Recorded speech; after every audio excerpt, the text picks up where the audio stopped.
Let's talk about the dating landscape after 30. It's a completely different world, and if you're a guy navigating it, you need to understand the new rules. Imagine this. A woman at 32 is often playing a very different game than a girl at 22. It's not just about finding a spark anymore. It's about securing a future. Why? Because for many, the biological clock isn't just a saying, it feels like a real ticking timer. This pressure can change everything, and if you're not aware, you might find yourself becoming someone's convenient solution rather than their genuine choice. So what really shifts when a woman enters her 30s? A big part of it is a change in priorities. In their early 20s, many people are exploring, having fun, and figuring out what they want. It's a time of discovery. But as the 30s approach, there's often a pivot. The focus can shift from adventure to stability, from excitement to security. This isn't a bad thing in itself. Wanting a stable future is completely normal. However, for a man dating in this age bracket, it's crucial to understand this dynamic. You need to know if you're being chosen for who you are or for what you can provide. One of the most significant factors is the pressure to settle down. This isn't just about finding a partner. It's often tied to a timeline for marriage and starting a family. This urgency can sometimes lead to what I call goal-oriented dating. Instead of letting a connection grow organically, the relationship is put on a fast track. Conversations about marriage, kids, and 5-year plans can pop up surprisingly early.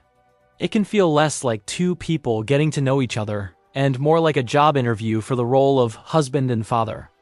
This rush is often fueled by a deep-seated biological and social pressure that is very real for many women.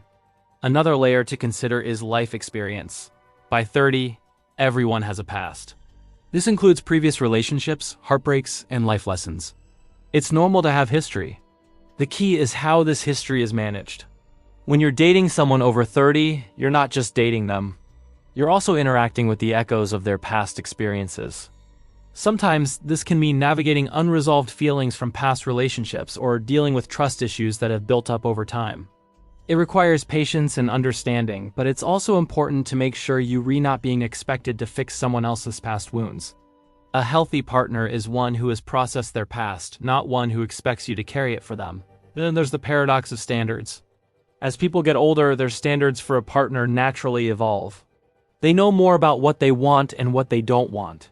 However, sometimes there can be a disconnect. You might encounter women who have a checklist for their ideal partner: successful, emotionally intelligent, fit, family-oriented, and so on. These are all great qualities, of course. But the question becomes about mutual value. A healthy relationship is a partnership of equals, where both people bring value and effort to the table.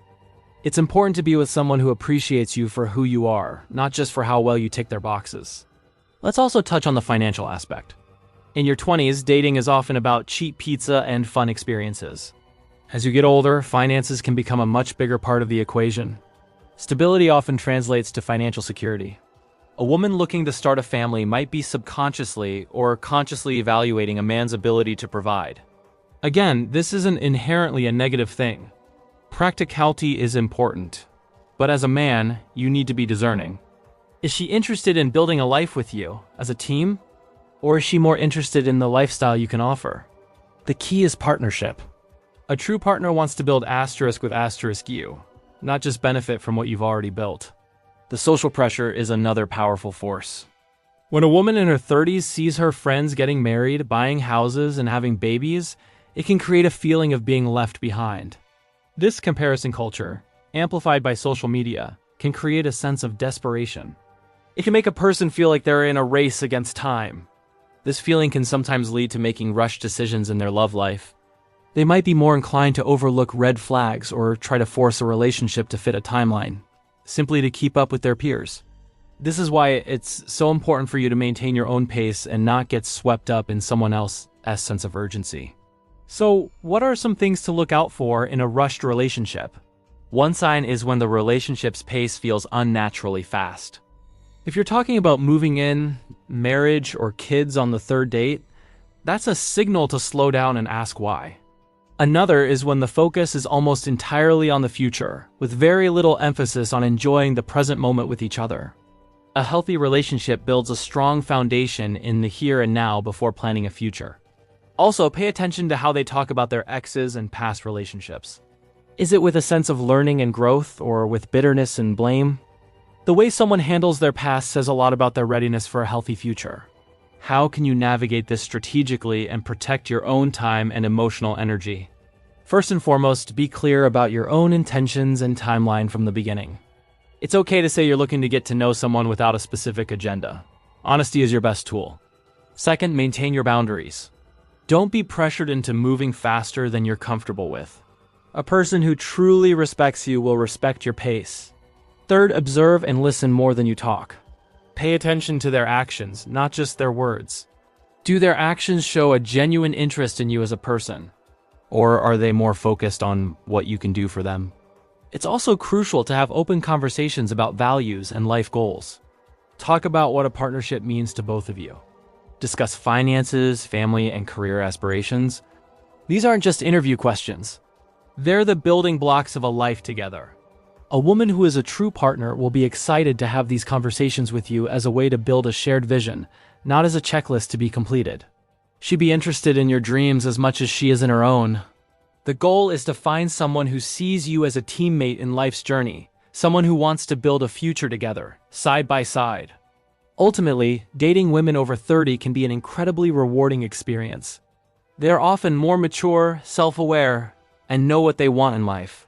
They bring a depth of experience and communication skills that can lead to a truly profound connection. The key is to be aware of the unique pressures and dynamics at play. By being mindful, setting clear boundaries, and looking for a true partner, you can build a strong, healthy, and lasting relationship. It's not about being cynical, it's about being wise. It's about making sure the foundation of your relationship is built on genuine connection and mutual respect, not on timelines and external pressures. Thanks for watching. Remember to approach dating with an open heart, but also with wisdom. If you found this helpful, give it a like and subscribe for more content on navigating the modern dating world. See you in the next one.